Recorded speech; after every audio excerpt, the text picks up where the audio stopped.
Mart ayının 22-si Ramazan ayının 22-ci günüdür. Martın 22-sində imsak vaxtı saat 05:14, iftar vaxtı isə saat 19:09-dadır.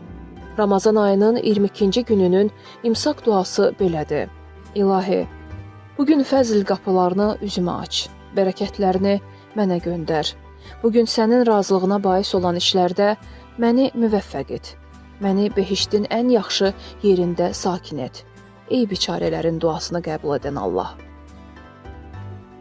İftar duası isə belədir. İlahi, sənin üçün oruç tutdum. Verdiyin ruzi ilə iftarımı açıram və sənə təvəkkül edirəm.